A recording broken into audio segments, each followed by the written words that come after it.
着咗啦，唔得。咁我哋要 send 個列出嚟，我會 send 翻佢哋 send 出嚟。好啊好啊好啊。我先。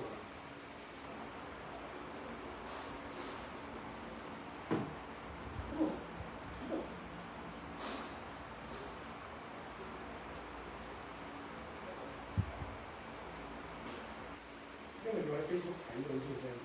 嗯。係啦，睇到啦。直到中㗎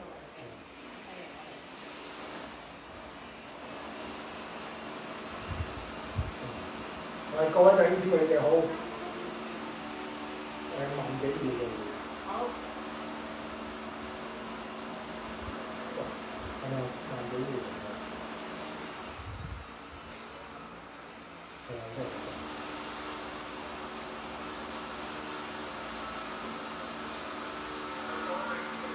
係咪？咁啊，其實咧就未夠鐘嘅，我哋3點鐘開始，咁啊，所以咧大家等一等先。我哋 send 連結啊。好。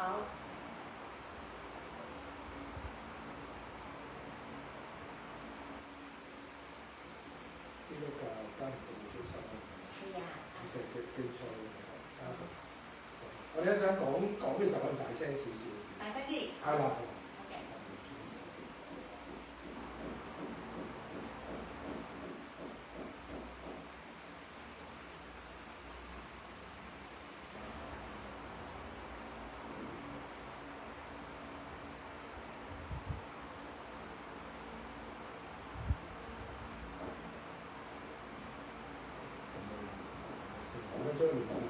咁咧，各位睇到嘅弟兄姊妹，耐心少少，我要將個連結咧 send 出去俾各位各路朋友啊，先稍等先。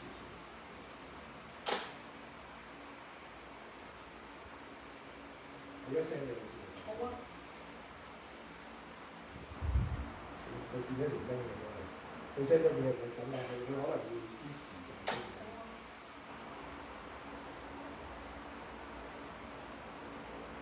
都會變咗條 link。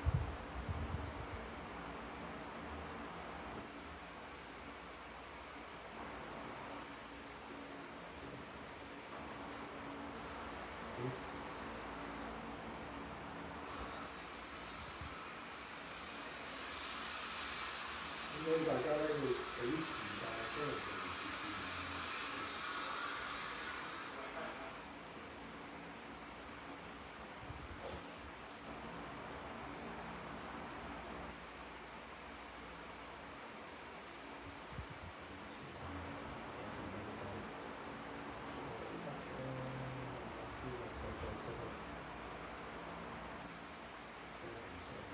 因為佢填嘅唔緊要啊，佢都係填咗個以前有幅相咁樣。呢個我有，我 send 俾你。你點樣？因為要等待。等待。係啊。你睇咁啱唔啱？明唔明？你 send 未啊？係啊。哦，係啊。咦？點解係？點解係咧？點解你出嚟？我等待。你等待。點樣等待？嗱，因為咧有陣時我發覺咧自己撳得太快，呢幅就唔見啦。哦。咁然之後咧，例如我 send 俾你 send 一次啊，如果咁樣咧太快咧，咁就唔知點解佢冇出現嘅。咁但係今次頭先又好 smooth 咁樣啦，但呢陣佢就出現上嗰個嘢。明白，唔該晒，唔該晒。好係。我以為咁樣。呢兩個真係我嘅啫。啱啊！我 send 俾我老公先。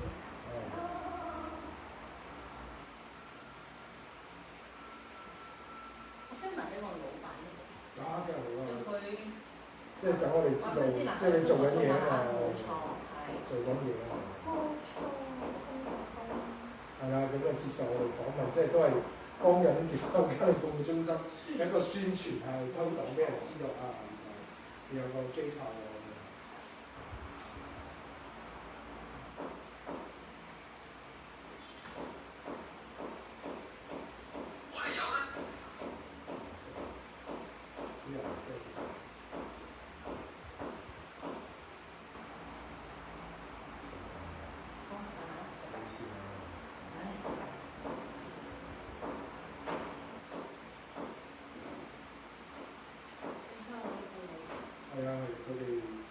佢哋好識人。哇！好正。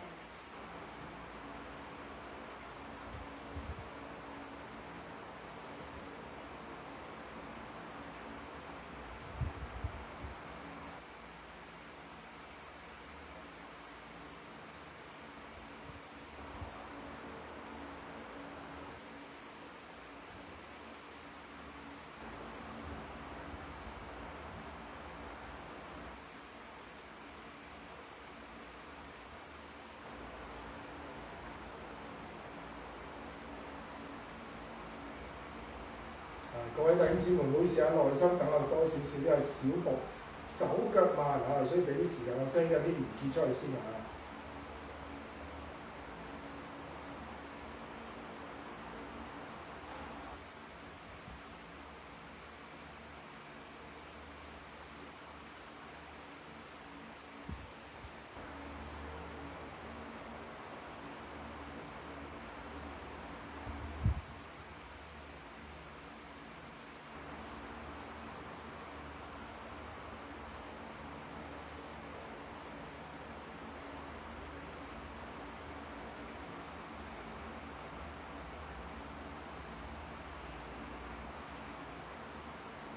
因為太多群眾，好犀利。因為我自己學生喺度，係另外中心嘅嗰度。好多 network 啊，老師。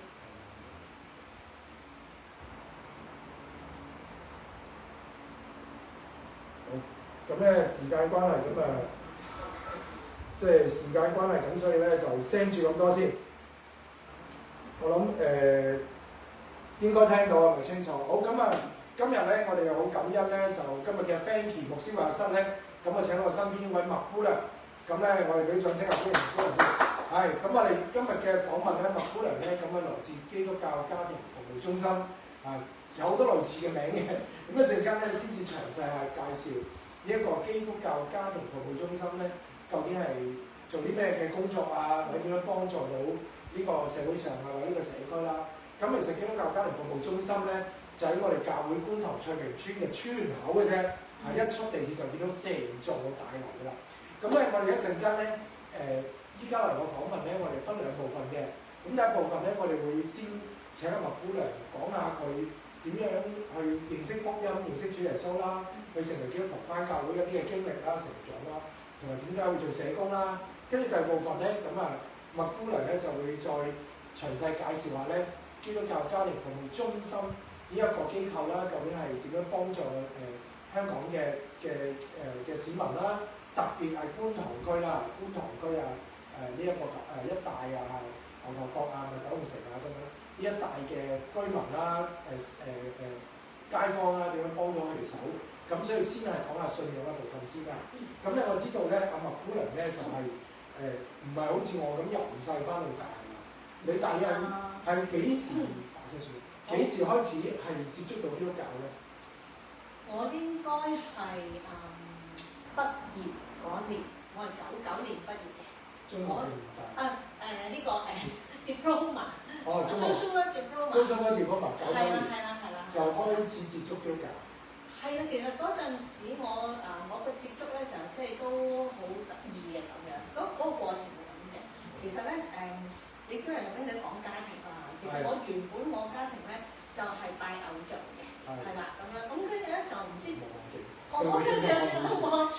OK， 咁咧咁後尾就唔知點，我都唔係好記得點樣嘅。咁咧就後尾就係我媽媽咧就經佢嗰個老闆，即係當時嘅老闆啊，就咧介紹呢個信仰俾佢識嘅，咁樣係啦。咁於是咧，我媽媽咧又信咗啦，咁所以成個 family 咧，就其實咧就係我媽信先嘅。咁好啦，跟住咧就即係佢喺9多年之前已經信咗一陣子咁樣啦。咁跟住我畢業，咁嗰陣時咧我就咧係應該揾咗幾個月工，我都揾唔到工啊。我仲記得當時嗰個情況就係咁樣嘅，我咧就咧攤咗張床就好氣餒啊，即係有少少啊想喊都嚟喊出嚟。但係我就老公啊，跟住之後我媽咧咁就同我講啦，咁佢就講啦。你做咩唔開心啊？我都揾唔到工，寄咗好多信啦。跟住咧，我媽就講啦：你你信耶穌啊，耶穌俾份工你啊咁樣。嗰陣時你阿媽係翻緊教會定係翻緊教會㗎啦。即係信咗主啦，信咗啊！即係洗咗啦。未？未，但係佢翻緊。係咁啊，邊個帶你阿媽翻去教會？就係佢當時嘅老闆。佢打工嘅老闆。係打工嘅老闆。係啦係啦。但係佢同你講呢啲，即係叫你去咩？叫你去試下祈禱啊，咩耶穌乜乜。佢講呢啲説話嗰陣時，其實佢翻咗教會幾耐㗎？可能唔係好耐。係啊，唔係好耐。即係可能1年半左右。可能係啊，喺屋企附近嗰度翻緊嘅當時。咁佢同你咁講之後，你聽完之後覺得點咧？我覺得咁有着數啊，咁都耶穌俾份工你，係俾份工我咁犀利。咁跟住點樣？咁跟住有冇講耶穌點俾份工你咧？冇嘅。咁當時咧就喺度，我媽就同我祈禱。哦，你阿媽同你祈禱。係啦係啦，所以就話咁啊，你開心啦，我哋祈禱啦咁樣。佢想話咁咪就我自己張床嗰度祈禱咁樣咯。跟住後尾咧好神奇咧，又真係揾到份工喎。即係佢祈禱之後。係。咁揾到份咩工咧？當時啊，都好，我都唔記得嗰份係咩工啦，都好似係老人院咁樣嘅類似係。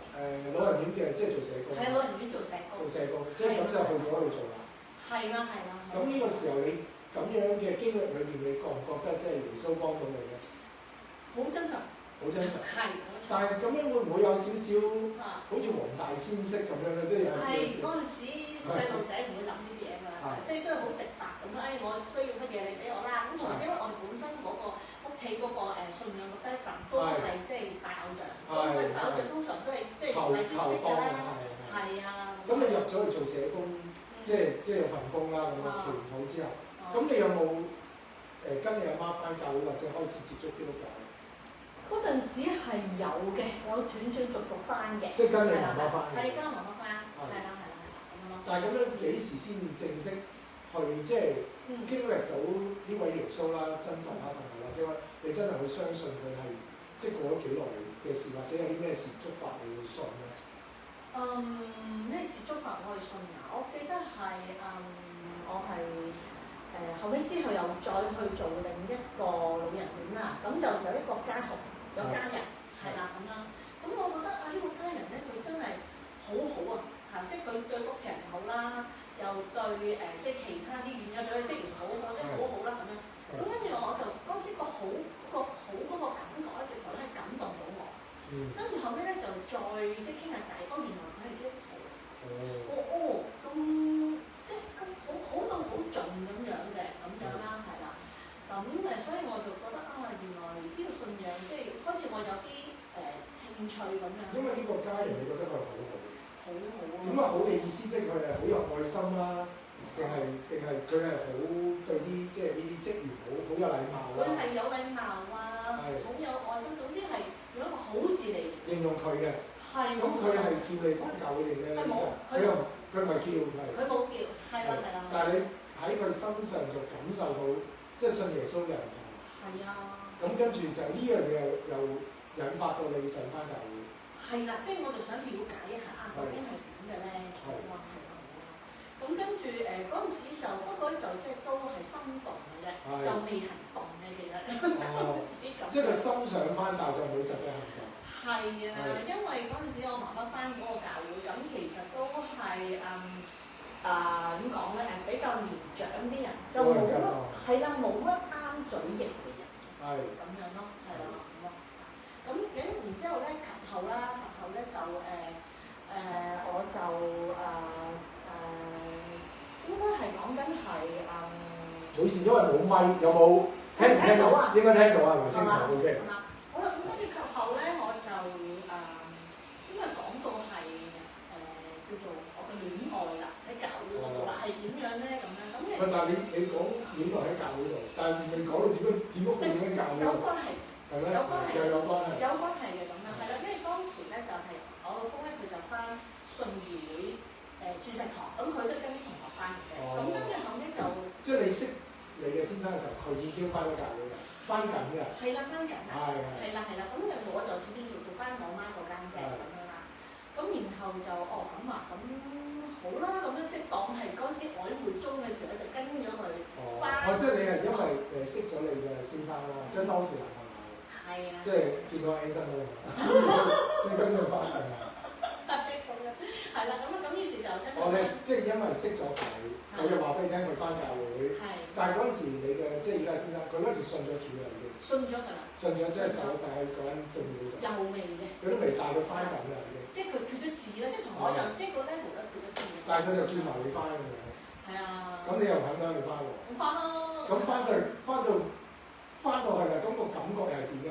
翻到去啊，其實都未有啲乜嘢太大嘅，我自己就係啦咁樣，因為嗰時都係即係有啲拍拖咁樣嘅感覺，因為曖昧中嘛，係啦，曖昧中咁樣啦，係啦咁樣，所以其實係有少少漫長，即係好似我曾經聽過有一位嘅傳道都形容我嘅，哎呀咁耐你都係食靈奶咁樣嘅咁樣，咁啊係應該 B B 啊咁樣咯，唔該晒，唔好意思，係咁咯。咁好啦，跟住咧就去到有一間教會咧，咁佢就係即係有一間教會就係我同我老公一齊入翻嗰間浸信會啦。嗰間又好火熱咁，同埋可能佢哋又即係都成講都成千人，咁呢個氣氛好勁啊，又成啊，跟住又唱詩歌嘅時候就舉晒手啊，非常係啦冇錯。即係你嘅男朋友嗰陣時，即係嗰陣時男朋友啊，醫生就帶咗你翻嗰間教會。首先就去咗，我跟咗佢翻轉頭，後尾我都唔知點樣又翻咗另外一間浸信會咁樣。咁就嗰度好多人嘅。係啦，好多人嘅。咁喺嗰度又感受到唔同咗啦。唔同咗，唔同咗，係啊，即係嗰度其實咧就講出個弟兄姊妹冇咁緊啦，嗰度係啦。但係人好多。好多人，即係其實個崇拜咧就非常之有啲，係啦，冇錯，又喊晒啦，又舉晒手啊，跟住之後就又嗌晒啊咁樣，係啦，冇錯啦咁。咁你係咪喺嗰度信主咧？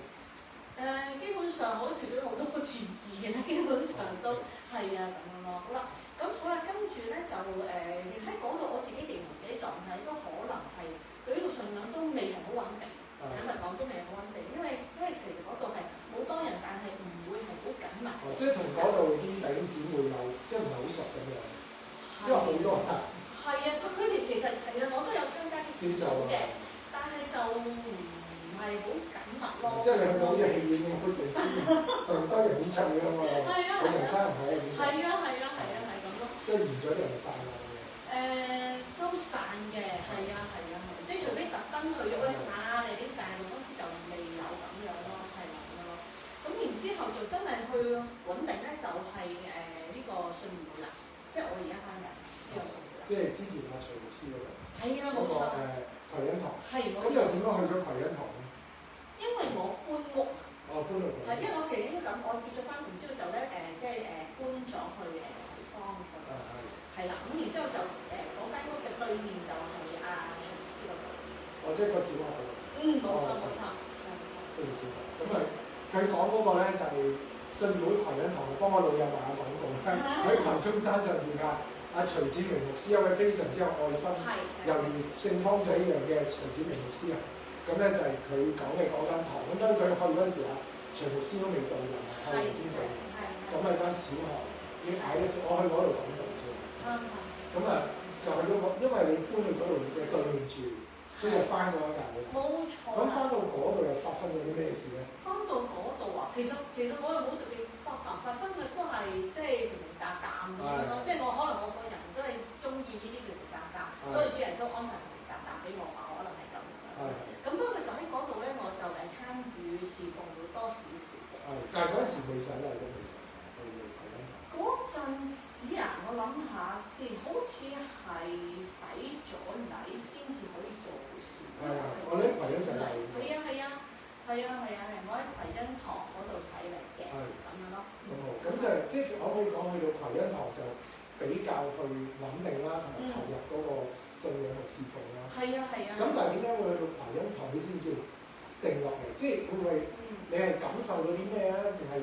因為覺得葵欣堂嗰度嘅牧師或者啲弟兄姊妹俾到你好關心啊，或者仲好溫暖啊，又或者喺嗰度你嗰段時間啦，經歷到呢位上帝，經歷到耶穌有好多喺你生命裏面嘅嘢，所以你就決定即係係啦，受洗啦，同埋投入去幫手。喺嗰段時候係有啲咩嘅改變或者影響咗你？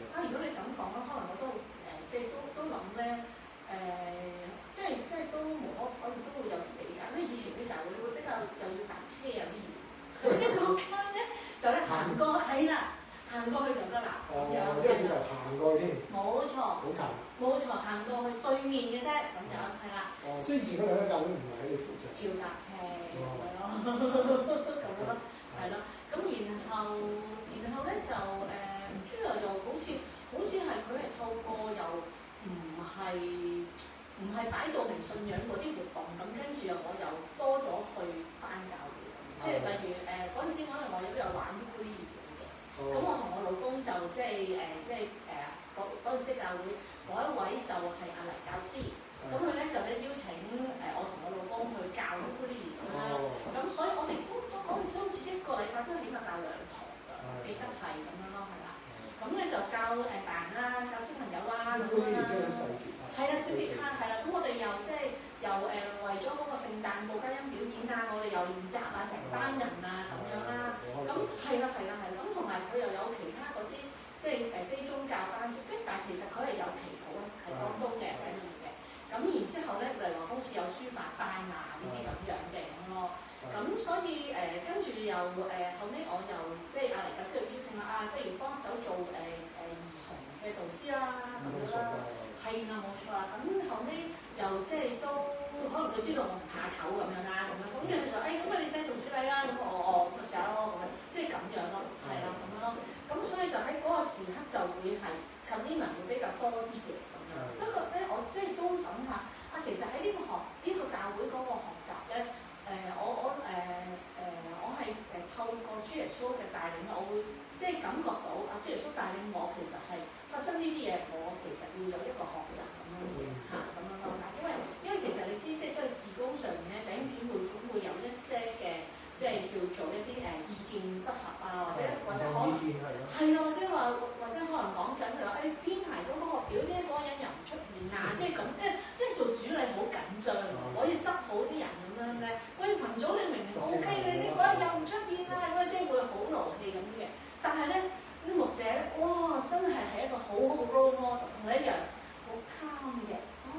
咁難嘅㗎，冇問題啦咁樣。咁跟住我啲牧師啊，即係大家呢我讀埋啊咁，就唔緊要啦，唔緊要咁樣咯。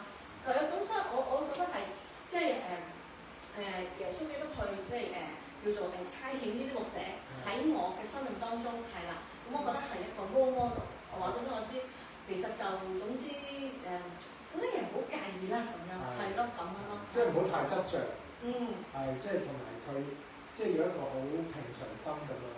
咁喺嗰個過程裏邊，即係你都感受同一個即係牧者傳人身上嘅感受嗰種平和啦。係啊。咁佢因為頭先你提到都即係嗰個教會比較多一啲活動啦，譬如書法啊、呢啲嗰啲嘢。其實仲有其他嘅。即係你都幫手嘅。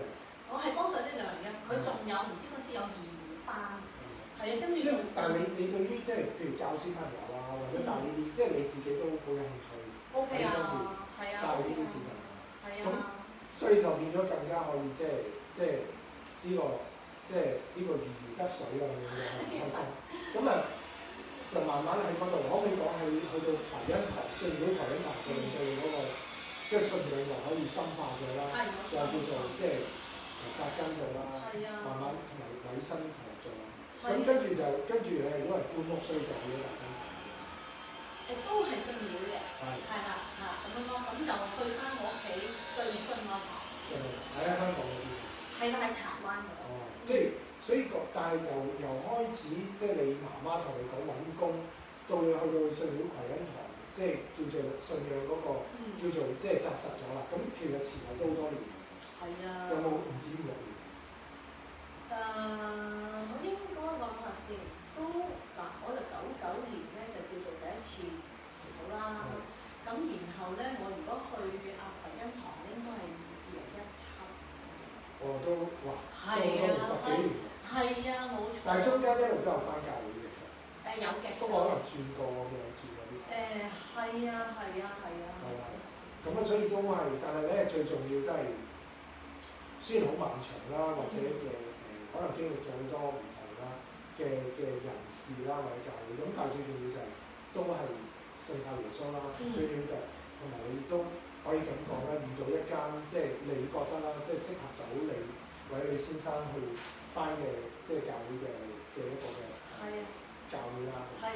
咁另外即係我又講翻轉頭啦，咁其實頭先都提到一樣嘢就係，咦咁你即係喺初頭未信，即係叫做即係 diploma 嗰陣時。咁嗰時係你頭先講係讀 social work 㗎嘛？係啊。咁啊點有咩原因點解你讀 social work 咧？係你好細個已經有呢個夢想啦，定係還是因為你見到曾經你有呢啲 social work 嘅社工幫助過你或者屋企人，又點解會去咗讀社工咧？我其實原本我個夢想係做社工嘅，我原本係諗住做老師嘅。哦，係你嗰時老師。係，原本諗住做老師嘅，因為嗰陣時個中文老師咧就對我好關心。係啦，咁亦都係即係亦都會係貼我啲堂咁樣啦，係啦咁樣咯，係啦咁樣咯，咁所以咧，我仲記得嗰個咧係廖老師，係啦，咁佢就後尾就移民咗英國，咁咧都有叫做一兩個月，頭嗰一兩個月都有同佢寄信，大家咩啦，後尾就再冇，後尾又總之斷咗啦。咁我咧咁，但係咧講翻話點解會去做即係讀社工咧，揀讀社工啦咁樣。咁你係因為我係中學嘅時候係啦，受到一個社工影響。中學嘅時候受到社工。係啦。咁嗰個社工，咁因為當時咧，其實我自己就面對一個校園欺凌嘅一個事件。你面對校園？係啊，我。唔睇你靚女啊？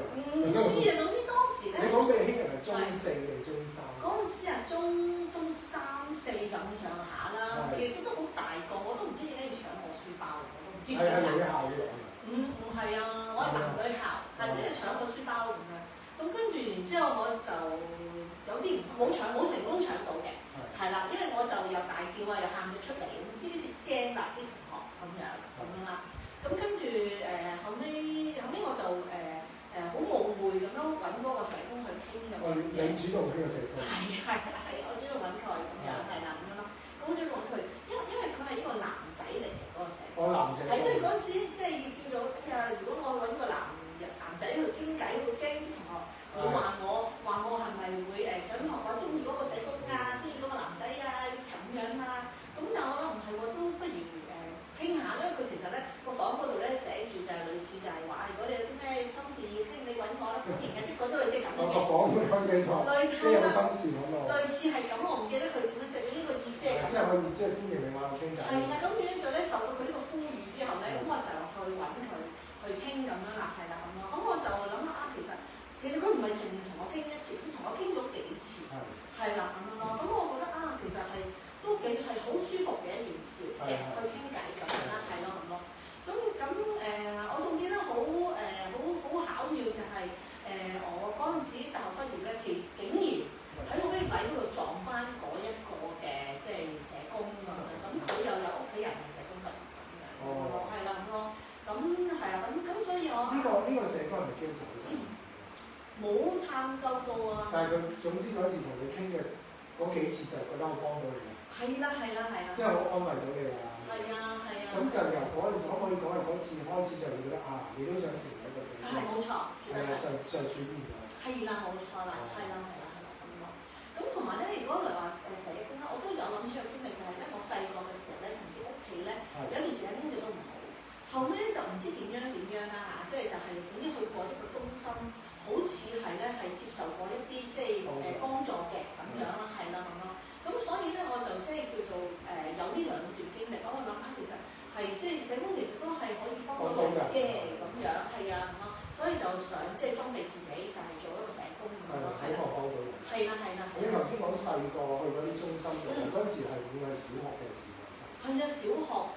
係初小嘅時候，但係就你都唔記得係乜嘢中心，點解啲中心？唔記得。即係啲社會服務嗰樣。係啊。係嗰陣時係因為係你屋企需要，即係需要中心嘅幫助。屋企需要，係啦。總之就其實嗰陣時即係都好細個，未必咁理解咁樣啦。咁總之就係有一日咧，就媽咪帶我去嗰度，咁跟住之後我就喺出邊等，等完之後咧，跟住咧媽咪就出嚟啦，咁跟住然之後就係喊住嘅，咁跟住然之後就攞通知叫你入錢啊，即係咁樣。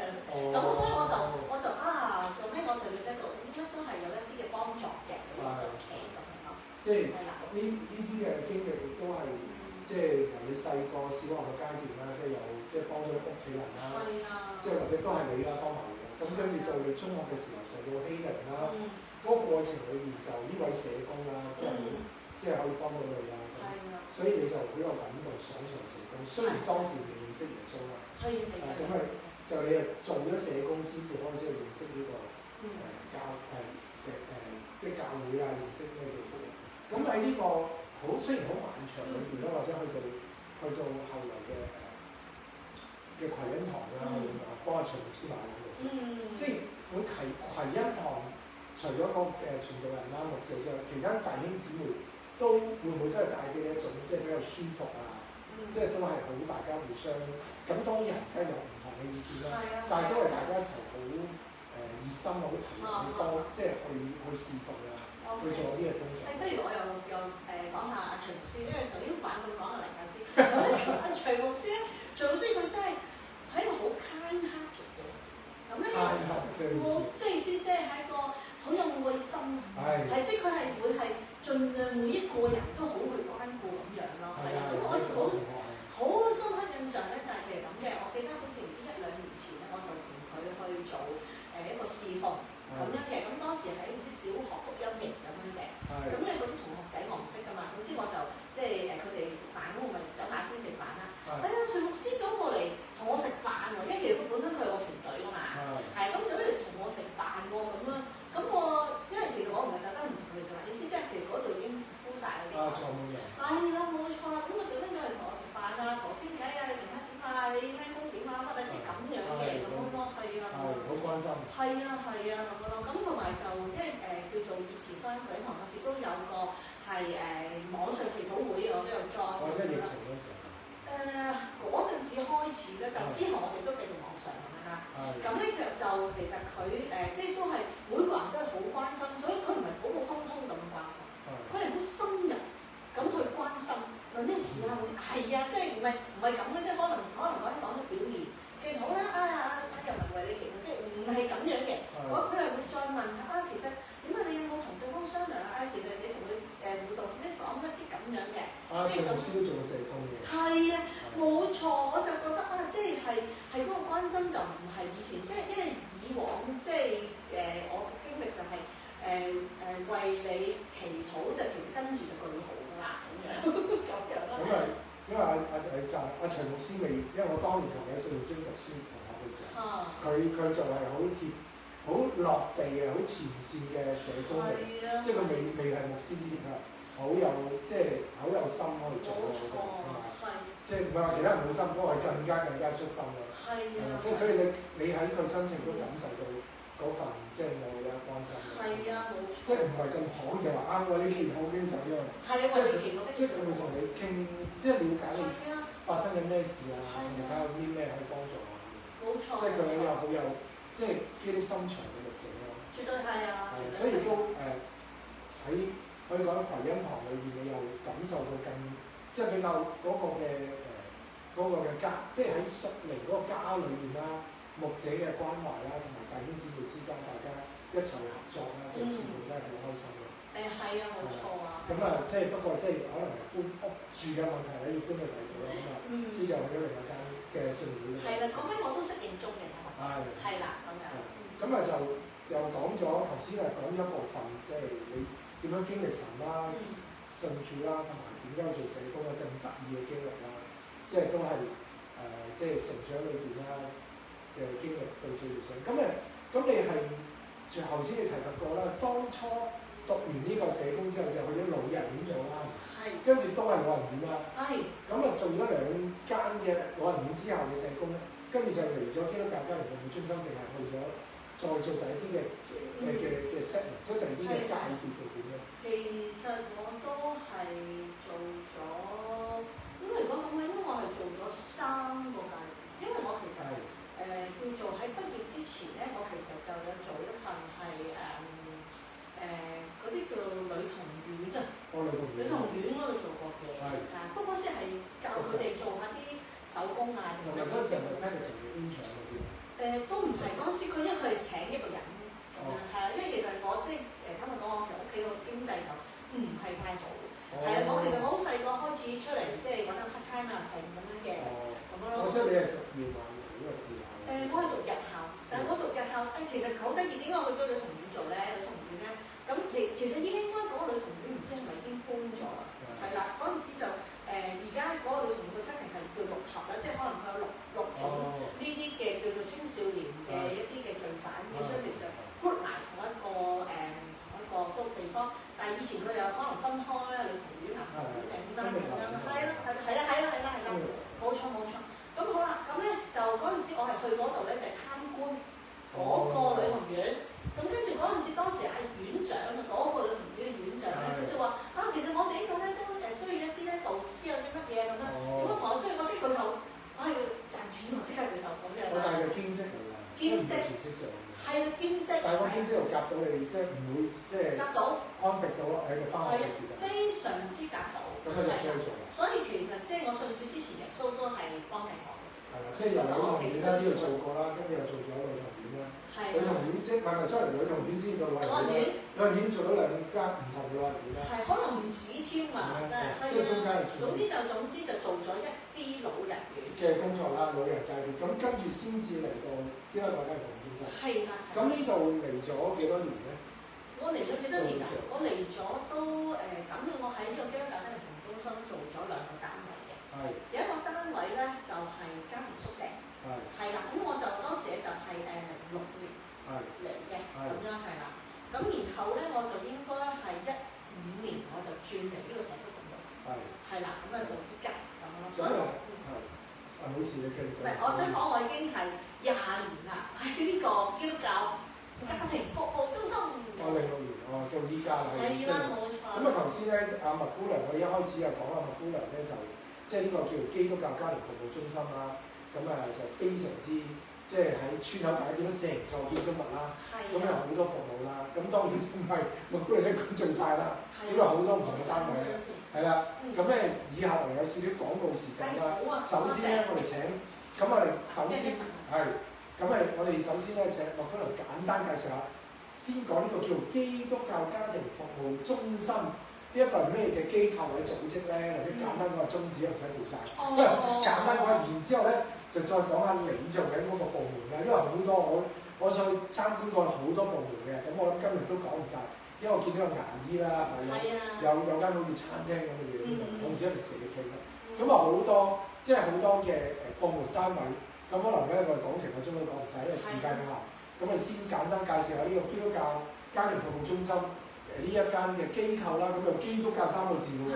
咁我代表啲乜嘢，做啲咩咧？咁然之後咧，再請麥姑娘又講下咧，佢做緊個部門係啲乜嘢嚟咧？點樣係幫助到邊一啲階層啊，或者邊一啲嘅街坊人士可以幫到啊？咁麥姑娘可以簡單講下基督教家庭服務中心呢一個機構係咩機構嚟做？好，咁咧嗱，呢個基督教家庭服務中心咧，我唔知我有冇講錯，我記憶中啦，即係都係一個即係一個西方，好似係唔知係挪威嗰邊嘅差會，係啦，咁咧過嚟呢度成立咁樣嘅，係啦咁咯。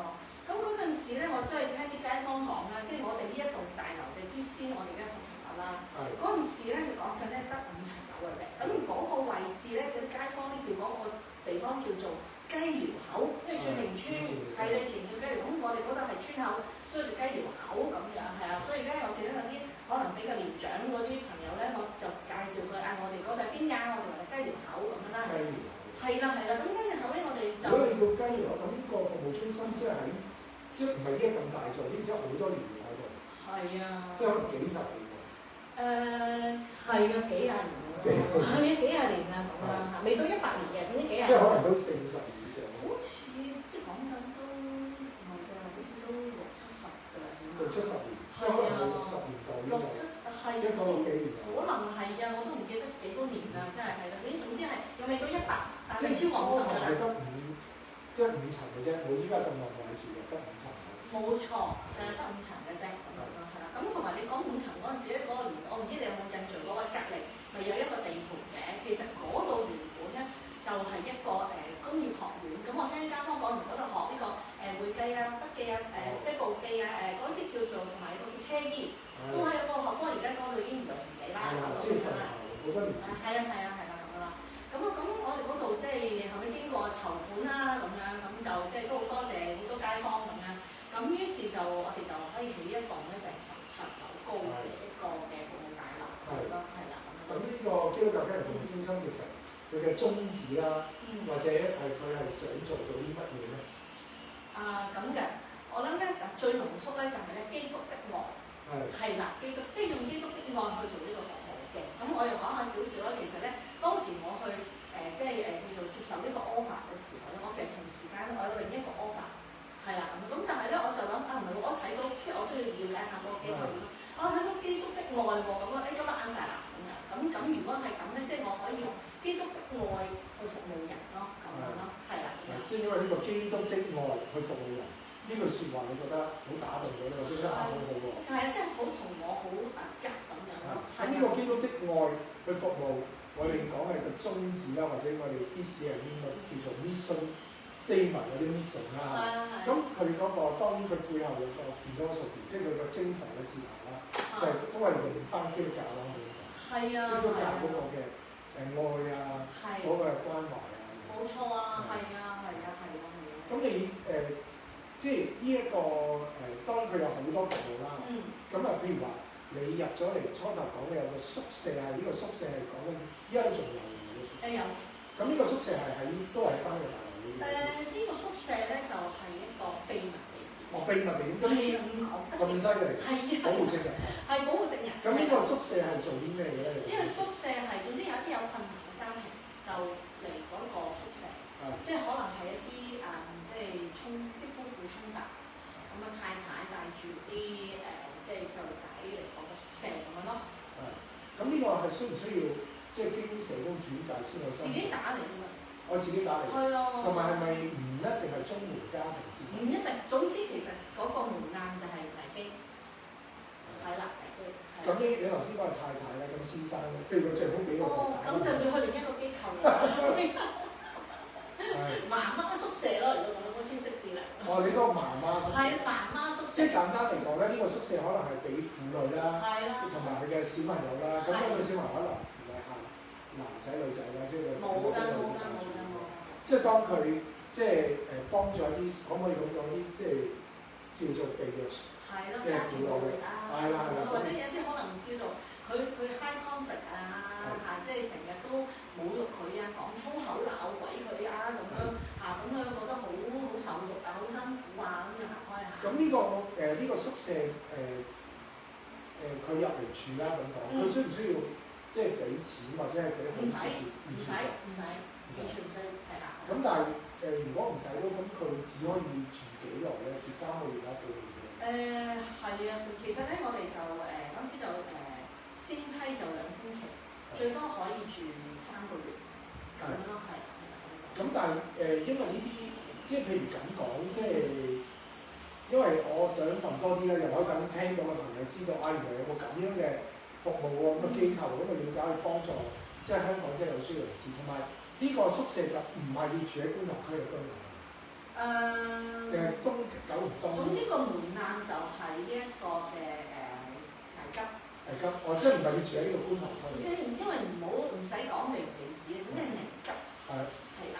咁有個問題啦，咁譬如因為正如就係頭先講到，譬如話家庭暴力啊、家暴啊、精神虐待咁樣都好啦。咁可能嗰個問題，即係佢嘅另一半或者佢嘅家庭，可能講緊唔係，即係呢啲嘢唔係一時三刻嘅事㗎嘛。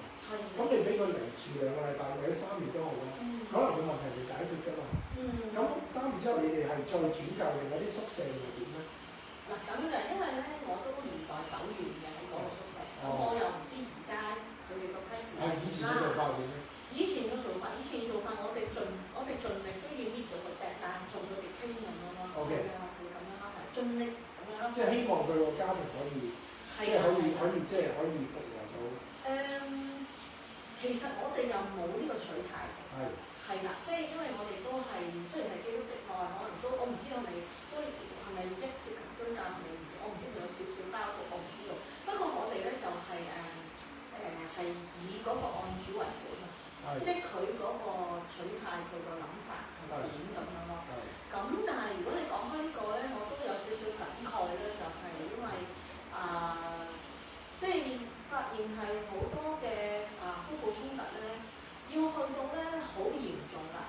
即係好似我而家做社區工作都係咁樣，要去到嚴重到咧就係話啊我離婚啦。係。但係其實咧講緊咧喺一個衝突去到醖釀到真係有一個諗法要去離婚咧，其實係啦咁樣。咁所以我就覺得係即係我自己喺度感慨就話，即係可能早啲或者可能揾牧者去傾都可以㗎嘛。係啊，做啲尋求幫助。係啦，咁而即係我講我自己工作經驗啊嚇，其實佢哋就唔係好多去揾條路嘅。咁嗰陣時係啦，咁嗰陣時即係呢個宿舍啦，俾佢入嚟住啦，咁住咗即係可能2個禮拜3個月到。咁如果真係佢個情況解決唔到，咁你哋會點做咧？當時係再轉介定係？你意思即係解決唔到嘅意思啫？即係可能佢翻到去屋企，即係翻返原先嘅屋企啦，可能都繼續有好多衝突啊。咁你會轉介定喺宿舍定點？咁㗎，因為咁嘅嗱我哋呢度咧就涉及咧就係嗰個我哋宿舍嘅職員咧就唔係個案經理嚟嘅。咁所以就係咧，因為就家庭服務嗰邊咧就係個案經理，即係我而家做緊呢個 setting。係啦，就家庭服務嗰邊就係個案經理啦。就再幫佢跟啦。係啦，冇錯啦，係啦。咁所以頭先回應翻你嗰個問題話如果係話佢嗰個屋企嗰個衝突都可能即係都未解決定係點樣？咁其實咧都好依靠家庭服務嗰邊嗰個個案經理咧，佢就去即係叫做去評估啦。其實係唔係佢哋即係夫婦嘅意願係咪即係都可以係啊？即係可以即係再試下去即係繼續嗰個婚姻咧。亦都可能雙方有一啲承諾可能講緊喺一個叫做解決一個衝突嘅情況之下，其實點樣做啊？呢啲咁樣咧。咁如果嗱佢評估咗係即係可以嘅咁咪即係翻屋企咯。到假設真係唔得，就可能就嗰個個案社工幫佢聯絡出嚟。係 OK，咁即係話其實咧都係好可以講係都係全面啦，同埋都唔係淨係俾佢入嚟3個月就之後唔理㗎啦，都有跟進嘅。有啊，係啊。咁頭先講得好好啦，咁麥姑娘嗰度佢現做嘅部門咧就係一個宿舍啦。咁但係咧依家就係頭先佢講嗰樣嘢，嗰個宿舍只係提供一個環境啦，俾一啲嘅婦女啦，可以一個嘅臨時嘅地方去唞一唞，換一換氣啦。咁但係真正幫助呢一個婦女或者呢個所謂叫個案啦，咁又有一個叫做個案嘅經理係有另一社工金啦。咁麥姑娘而家就做緊呢一個部門啦。咁呢個部門叫咩名咧？其實呢個部門就叫做活力家庭科，就係呢個單張啊！活力家庭科。活力家庭科。係啦，冇錯啦，活力家庭科啊。非常好。活力家庭科，咁活力家庭科係做啲咩咧？又 ？OK，活力家庭科咧，其實佢我咁講咧，主要係分2個範圍啦。係啦，第一個服務範圍咧，就係頭先我講啦，就係一啲個案嘅一啲跟進。係啦，頭先我講就話，可能係夫婦關係啊、親子衝突啊，或者可能係一啲即係一啲人生突發事件需要幫助，例如係一啲即係一啲經濟上嘅援助啊，呢啲咁樣咯，係啦，呢啲就係即係叫做個案嗰方面啦，同情緒支援啦，呢啲咁樣啦，係啦，冇錯啦，咁樣。咁所以咧，即係我都要再呼籲啦，就係唔好等到好嚴重你先揾人去傾喎，咁樣係啦，又可以揾牧者啦，又可以揾我哋社工去傾啦，咁樣啦，係嘛咁樣嘅。咁我哋咧即係個案嘅服務咧就會跟個服務範圍嘅，咁樣係啦。咁我哋服務範圍咧，我又講下啦，就係有呢個翠屏南北村啦、和樂村、雲漢村。呢個服務範圍係講緊個地域性啦，係啊，冇錯啊，即係話咧，我即係叫做其他例表例面啊，即係等呢啲咧，就係話如果想喺我哋呢邊去開個案咧，就係要住喺呢度呢啲嘅居民。係啦，咁樣。咁但係如果我唔係呢個居民，我有查詢咁嘅 ，OK 冇問題，咁咪照打俾我哋咯，冇問題。因為可能有陣時即係可能查資訊方面，可能大家就唔知點查咁但係你又可能透過今次呢個即係節目又知道我哋喎，咁樣咁後你都可以即係佢住喺將軍澳或者住喺就荃灣葵涌，都要打電話嚟諮詢。咁然後你哋就可能即係可以 refer 去佢個當區嘅啲服務啦，或者幫佢揾資料咯，都可以嘅。咁但係基督教家庭服務中心除咗喺呢個觀塘呢一度，或者你呢個活力家庭科係喺觀塘呢一笪地方，係咪有其他區都有嘅？有其他區都有。有啊，不過嗰啲就係其他部門嘅，即係例如話係，我記得好似有喺將軍澳有老人服務，有老人院咁樣嘅。即係佢呢個服務咧，就主要係觀塘區啦。係啦。咁而咧服務嘅範圍咧就係翠屏南北村、和樂村、雲漢村、長和苑、曉麗苑、寶貝苑、月華街、康寧道、協和街、富人街、物華街、瑞和街等，即係其實可能喺後邊嗰啲街嘅，即係慈愛街啊，都係或者佢哋啲，因為你未寫晒嗰啲。係啊，都係呢個區啦，即係觀塘一帶。係，冇錯。即係可唔可以講係去到差唔多牛頭角，接近牛頭角嗰邊？接近啦。即係嗰邊都係。係啊。咁所以咧就都可以咧都係屬於阿麥姑娘佢哋嗰個活力家庭坊嘅服務範圍。即個案嘅服務範圍咯，係啦。咁頭先講到即係個案啦，咁其實你講個案，即係譬如即係可能係講緊一啲頭先講嘅家庭上面啦，或者所謂被虐啦，或者係咁除咗呢啲可唔可以舉例講下？即係譬如話我屋企有個即係嗰啲叫咩？即係依家好興講叫咩咧？隱蔽青年啊！即係佢咧淨係由朝到晚坐喺度打機嘅啫，乜都唔做嘅，又唔翻工，又唔讀書咁，可能20幾歲就坐喺度打機。咁呢啲算唔算？即係譬如好似有啲咁嘅情況，咁係咪都可以揾你哋啊？又或者舉個例即係譬如話嗰個丈夫咁，佢可能即係成日唔做嘢，即係可能佢有爛賭啊，即係有啲唔好嘅習慣啦。咁佢未必係吸毒嘅，咁即係可能總之佢又唔做嘢，咁即係淨係坐喺度，咁又靠個太太啦。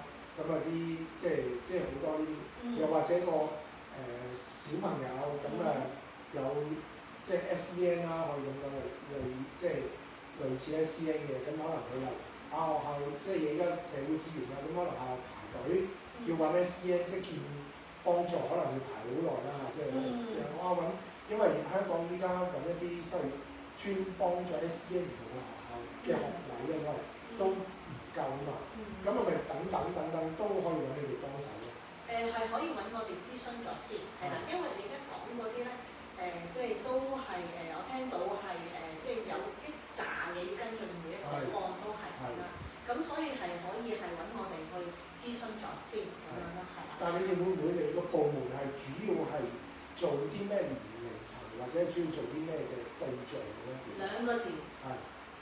任何。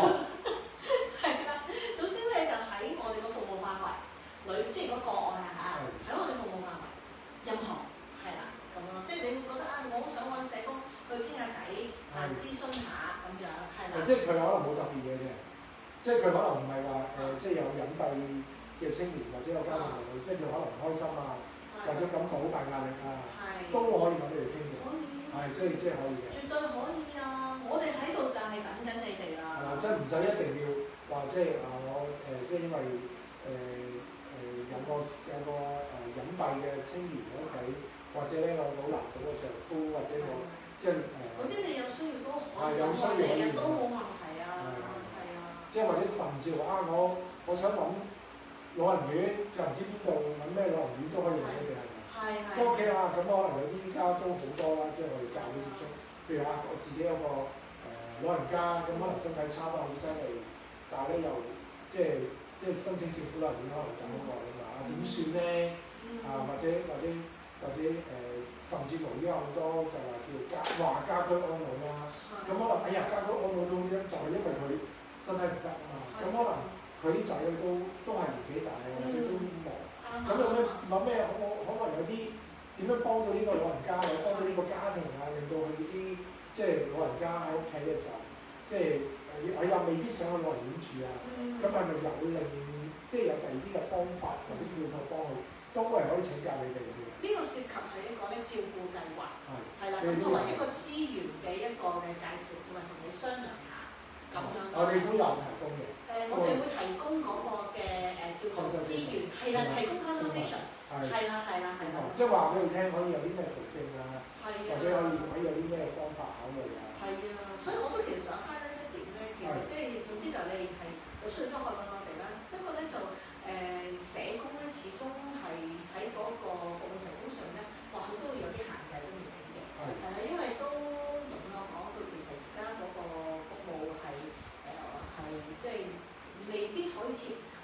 到每一個人嘅需要。係應該咁講，係正常。係啦咁樣咯。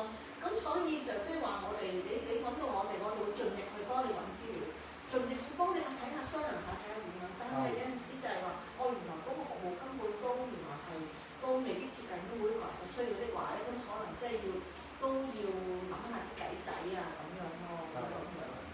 即係可能咧，簡單嚟講咧，本身未一個亦都係一個現實問題啦。咁我相信都冇可能由一個嘅服務機構，無論基督教、非基督教，佢可能做到幫晒全香港唔同界別嘅人嘅。可能佢呢個機構佢現時所提供緊嘅服務啦，或者幫助啦，可能針對某個階層，或者針對某啲嘅所謂處境啦，或者嗰個狀況啦，就未必係可以 cover， 即係可以覆蓋到全部唔同嘅情況。咁但係咧，本身正如姑娘講咧，總之你有任何嘅問題啦，所以問題師你想問人都好啦，咁其實都可以咧，佢哋先即係打電話俾我哋基督教家庭服務中心啊，電話俾我哋。就係23180028嘅。係啦，23180028。係咁，大家可以我喺 Facebook 留低嘅查詢電話23180028，23180028。咁咧就可以。即係佢哋有總機嘅接待揾社工啊，咁可以即係可以去幫到你啦。咁因為事實上即係每個人啦、家庭啦嗰個狀況啦、情況都唔同啦，或者甚至個需要都好唔同啦。咁而事實上又係唔單止基督教家庭服務中心啦，就算我哋衛會、路德會，我哋嘅社服務都唔能夠作去全部100% 全香港我哋所有嘅服務都 cover 晒啦。所以咧，我哋都係大家互相去配合啦、合作，睇下咧阿麥姑娘如果揾到佢哋，睇下你講出你嘅困難啦，或者問題啦，或者疑慮啦，或者想諮詢下啦，咩嘅出路啊，有咩可以嘅所謂即係 option 啊、選項啊，咁我哋咧就聽咗你講之後，聽咗你提出嘅咁你睇下邊一個未必一定係佢哋基督教家庭服務中心，因為佢可能知有其他嘅服務嘅機構啊、中心啊，或者其他嘅單位可以幫到你哋嘅，甚至乎喺所謂依家社會服務界叫靈性啊 spiritual， 咁譬如教會方面啊，或者你哋可以同我哋即係好似我哋都好似平堂啊，或者其他嘅教會咁有啲嘅合作啊，可以咧幫助，譬如話你想有靈性方面，或者想教會關心啊、探訪啊，或者你司徒可以嚟教會。呢陣間最後大家講到我哋有主學啊，大家見到呢個課室咧，首先唔好意思開聲嘅，因為呢個主學啊，呢個係我哋幼稚園嘅課室啦，而家係我哋主學嘅課室嚟嘅。咁唔好意思，因為今日咧本來 Frank 牧師話需要喺出邊我哋嘅即係禮拜堂嘅地方，咁因為我哋有個工程進行中啊，因為我哋咧會有遲交 M 班開辦，咁所以有啲工程，所以咧就變咗今日咧就唔能夠喺出邊，就要喺呢個課室度。咁呢個咧。亦都係咧，真實係我哋嘅幼稚園嘅課室，亦都係星期日咧，我哋有2班嘅主學啦，有一個 K1 至 K3 早上10點嘅主學。咁 K1 至 K3 咧就係同呢個課室差唔多一隔離嘅啫。呢一個課室咧就俾我哋叫 God Team 啊，犀利神嘅 team。咁咧就小1至到小6Form 1咁都喺呢個課室裏面上堂。咁我哋有呢度大電視啦，可以播PowerPoint 啦。有幾多個小朋友啊？其實你哋主學？主學其實都唔係太多，呢邊通常大約6、7個10。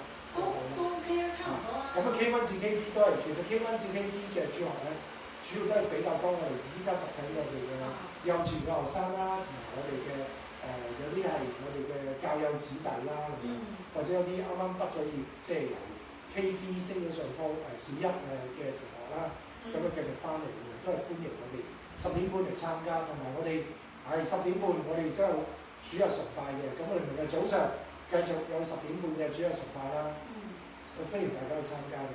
咁咧時間係差唔多，好多謝麥姑娘，咁講多次啦。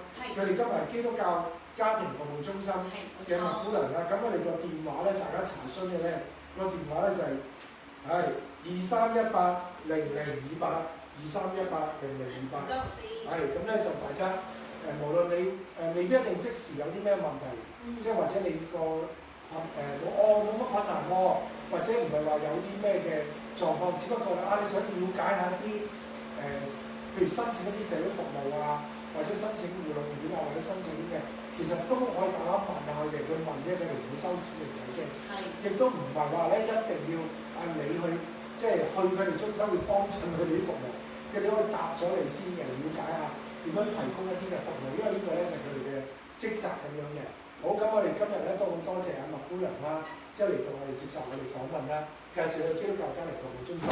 咁咧再次多謝每個人俾掌聲。咁我哋歡迎大家聽日早上翻到嚟當中。咁又最後鼓勵，如果大家未即係冇翻教會，又繼續鼓勵希望繼續翻教會啦。如果你因為種種原因唔想翻去現時間堂會，都希望你可以翻到嚟。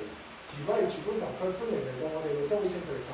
我哋觀塘翠明邨麥當勞得一間嘅啫，行前少少，美心餅店同埋咧 OK 便利店中間有一個入口，有部電梯，撳 P 字一出 lift 口轉左手邊，你就見到路德會聖腓力堂幼稚園，就係、是、我哋路德會聖腓力堂，我哋歡迎你。好，再次多謝大家收看今日嘅飛行橋牧師華生，多謝大家，係祝福各位，多謝麥姑娘，多謝。